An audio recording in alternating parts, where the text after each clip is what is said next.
राधे राधे। तो कैसे हैं सब लोग? मैंने एक दिन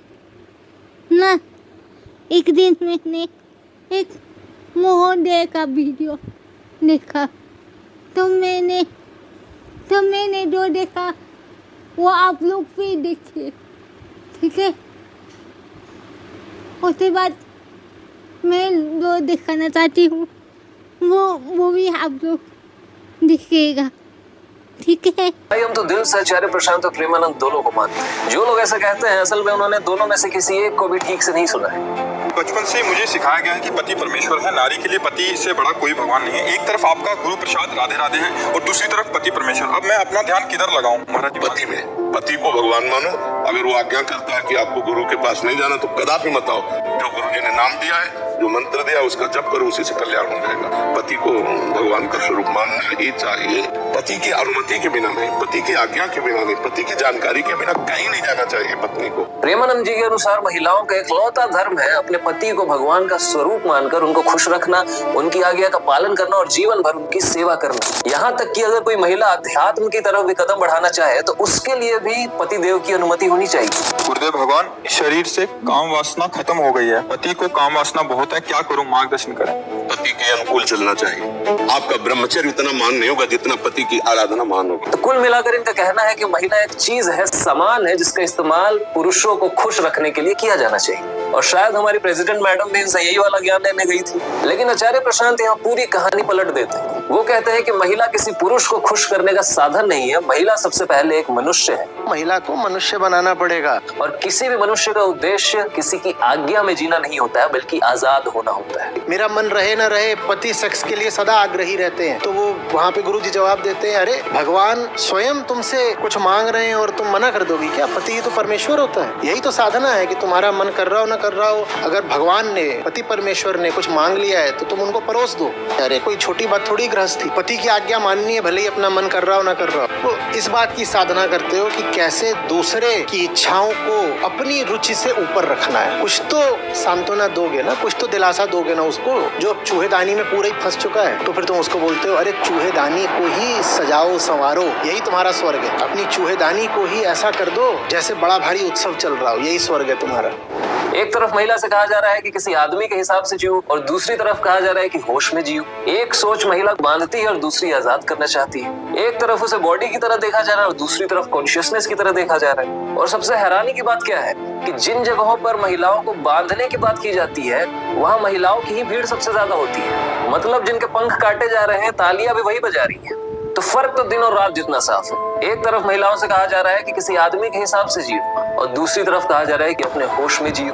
और अगर अब भी दोनों एक जैसे लगते हैं तो फिर सीधी बात है भाई, तुम दोगले आदमी। क्योंकि एक तरफ तुम्हें आजादी भी चाहिए और दूसरी तरफ गुलामी भी प्यारी लग रही है। इसलिए फैसला कर लो, मीठा लगने वाला झूठ चाहिए या फिर हिला देने वाला सच। दोनों एक साथ नहीं चलते।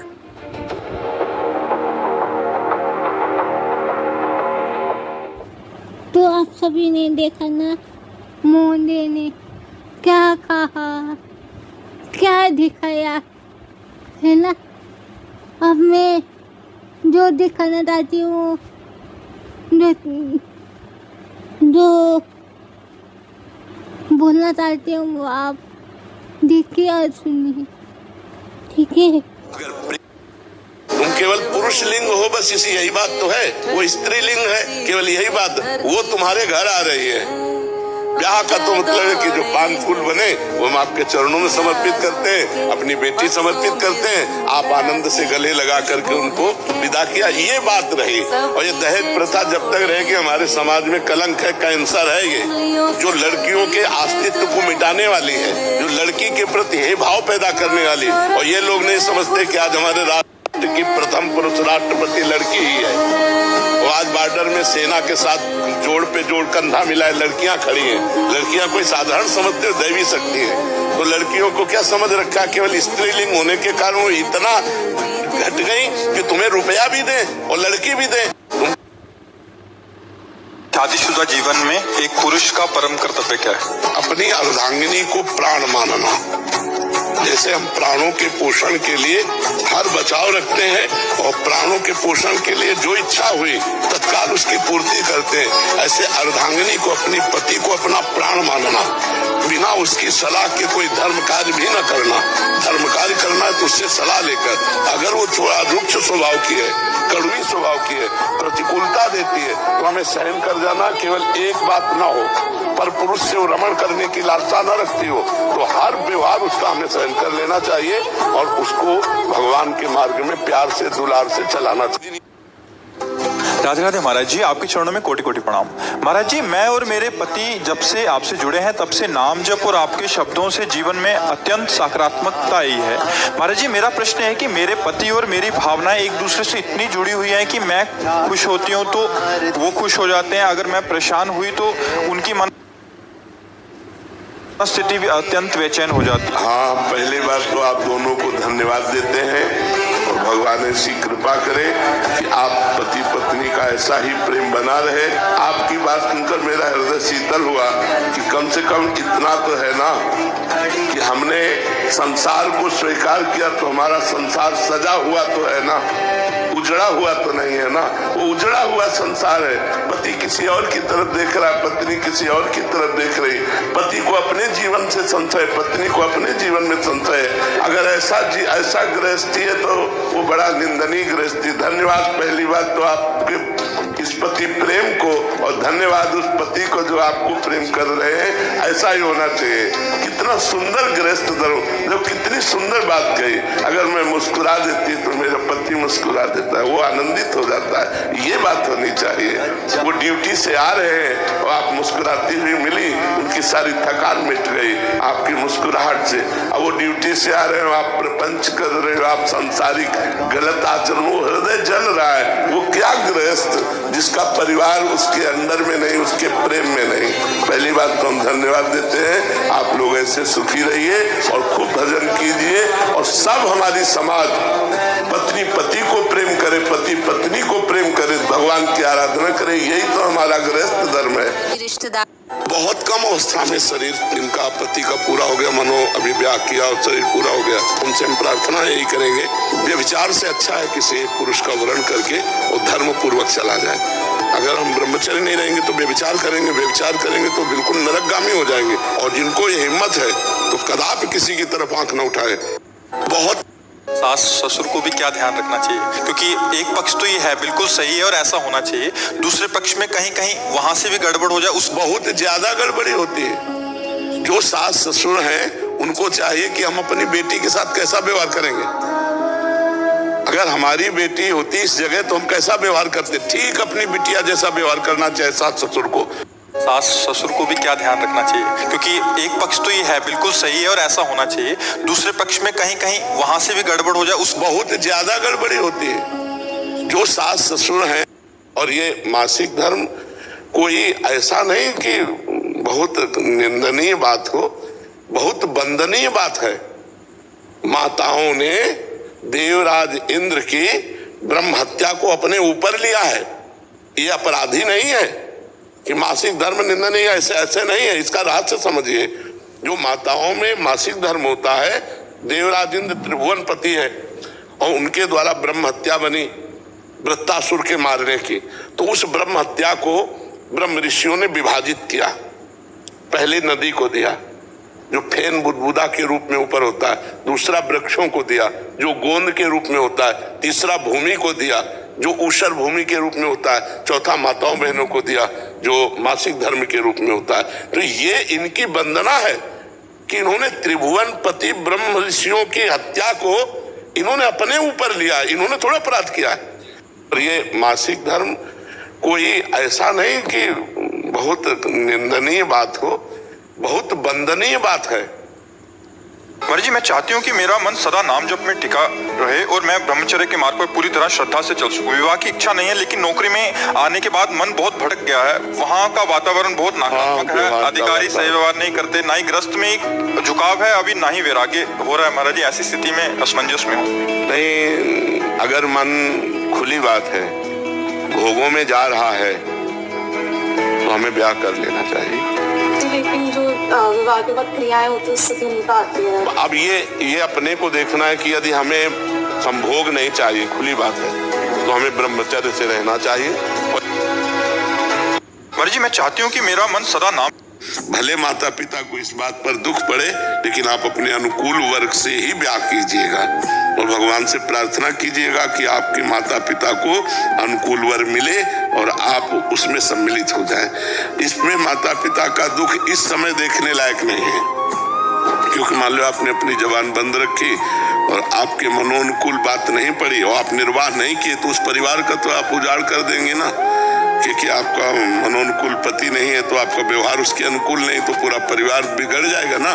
तो मुझे लगता है कि थोड़ी देर के लिए अपने माता पिता को दुख हो, आप मना कर दें। भले माता पिता को इस बात पर दुख पड़े, लेकिन आप अपने अनुकूल वर्ग से ही ब्याह कीजिएगा और भगवान से प्रार्थना।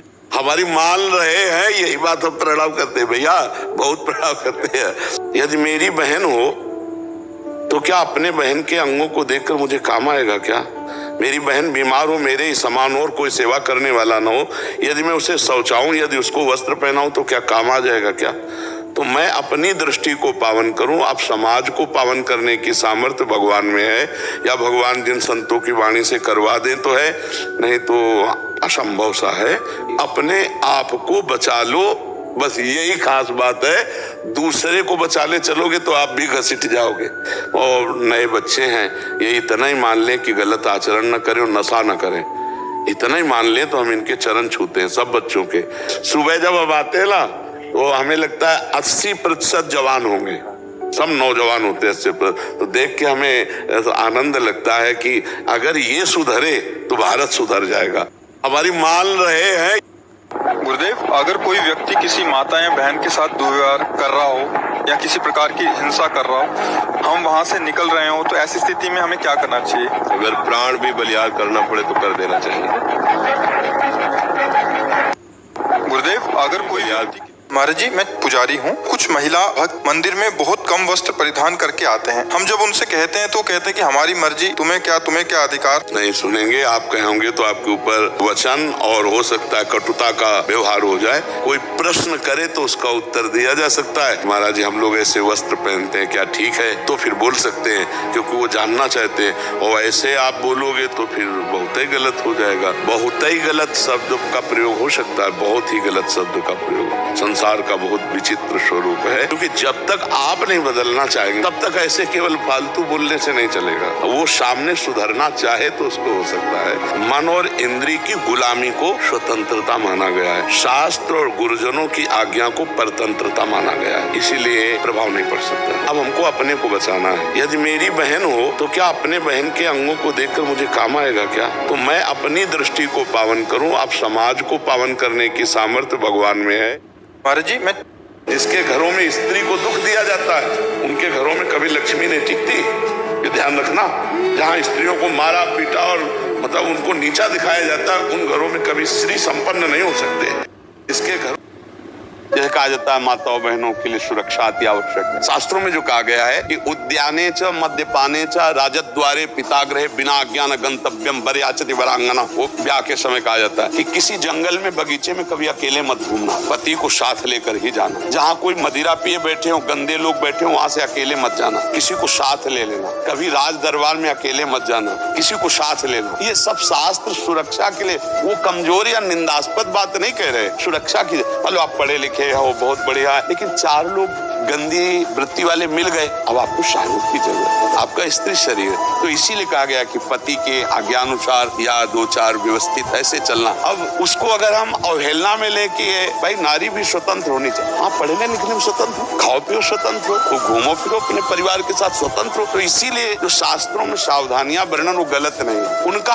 अर्थ गलत करके आपको बताया जाए तो आपको लगेगा कि शास्त्रों में नारी की निंदा की जा रही। ऐसा नहीं है। जैसे कहा जाता है माताओं में जी, जब बच्चे समृद्ध हो जाएं, उनका अपने माता पिता के प्रति क्या? बच्चों का सबसे बड़ा कर्तव्य है कि उनके लिए और कोई भगवान नहीं है। जिन माता ने, जब हमें ज्ञान नहीं था कि हम सोच लोग शंका उनके बिस्तर में उनकी गोद में ही कर रहे हैं, उस समय वो गीले की तरफ लेट जाती और हमें सूखे की तरफ सुलाती, अपने शरीर का रक्त दुग्ध रूप में परिणित करके हमको पिलाया। ऐसी माता पिता जब वृद्धावस्था को प्राप्त हो रहे हो तो जवान पुत्र को चाहिए कि किसी मंदिर आदि के भगवान की आराधना नहीं, अपने घर में विराजमान माता पिता की भगवान की तरह आराधना करें, उनकी सेवा करें, उनकी आज्ञा में रहें, रोज उनको प्रणाम करें, मेहनत से रुपया कमा कर धर्म पूर्वक माता पिता की सेवा करें। वस्त्र है, भोजन है, औषधि है, अपने हाथ से भी सेवा करें और धन से भी सेवा करें और मन से भी सेवा करें। तो ऐसे माता पिता की सेवा करने वाले पुत्र को अपने आप भगवत प्राप्ति हो जाती है। और जी जो 25 मृत माँ से बढ़कर के कोई भी सबसे पहली जगत में पूजनीय और श्रेष्ठ गुरु माँ है। इसलिए उन दुर्बुद्धि, उन दुराचारी, उन नरकगामी पुरुषों की क्या बात करें जो अपने माँ के ऊपर हाथ उठा देते हैं, जो अपने माँ को कटुवचन कहते हैं। माँ जैसा 9 महीने गर्भ में रखा, इसके बाद हमारा कितने वर्षों तक मलमूत्र फेंकती रही, अपने रक्त को दूध बनाकर हमें पिलाकर पोषण करती रही। उस माँ का जब सेवा करने का अवसर आता है, अनाथ आश्रम भेजा। अब माना तो 10 लाख रुपया, 100 लाख रुपया जमा कर देगा अनाथ आश्रम में, उनकी खूब सेवा होगी। लेकिन प्यार, अपना पुत्र अगर 2 रोटी लेकर के आए, मुस्कुरा करके माँ कैसी हो, इससे बढ़कर के रुपया पैसा और सुविधा नहीं होती। प्यार कौन देगा? तुम हम बच्चे थे, तुम्हें अनाथ आश्रम में भेज जाती, जा करके पैसा जमा कर देती, तेरा हालत क्या होता। आज जब माँ की सेवा का अवसर आया, ये जवान लोग VIP बनते हैं। जिसके माँ हो और कोई देवी देवता पूजने की जरूरत नहीं, पूजो तो तुम्हारे भाग्य की बात है, लेकिन सबसे बड़ी देवी माँ है, सबसे बड़ी पूजा माँ है। अगर अपनी माँ की सेवा कर ली तो भगवान को प्रसन्न कर लिया। मान जाओ हमारी बात, जहां तक हमारी आवाज पहुंचती हो, अगर तुम्हारी माँ हो तो चूकना मत। माँ का आशीर्वाद ले लो, विश्व ब्रह्मांड में कभी परास्त नहीं होगे। माँ महामहिम गुरु है, इसलिए माँ को इस मनुष्य लोक में प्रथम देवता, प्रथम गुरु मानना चाहिए। मातृ देवो भव, हमारा वेद कहता है। माँ से अपने माता पिता को भगवान मानो, खूब उनकी सेवा करो, मेहनत करो, कमाओ खाओ, उनको दुलार करो, समाज की सेवा में आओ और नाम जपने का निरंतर अभ्यास करो, तो प्राप्त हो जाओ। अगर माता पिता करने लायक है और वो बहू बेटा से सेवा नहीं कराते हैं, बहू बेटा से ईर्ष्या करते हैं, तो बेटे को चाहिए कि दूर से देखता रहे, उनकी सेवा में भले न जाए। लेकिन जिस दिन वो ऐसी स्थिति को प्राप्त हो कि वो अपनी सेवा करने लायक ना हो, उस दिन वो गाली दे तो भी उनकी सेवा करनी चाहिए। तो आप लोगों ने देख लिया ना, मैं क्या आप लोगों को दिखाना चाहती थी। आप मैं क्या कहना चाहती हूँ वो भी आप लोग सुनिए। कितना आसान हो गया है ना, किसी का वीडियो उठा के एडिट करके डाल देना और सबको दिखा देना कि ये इंसान ऐसा है ना। भले ही वो सामने वाला इंसान वैसा ना हो, पर अपने फायदे के लिए वीडियो एडिट करके दिखा देना कि आप ऐसे हो, है ना। और मैं ये नहीं कहती कि किसी को मानना गलत है, आप मानो, किसी को भी मानो आप, पर सामने वाले को गलत क्यों बोलना, सबको गलत क्यों बोलना। सामने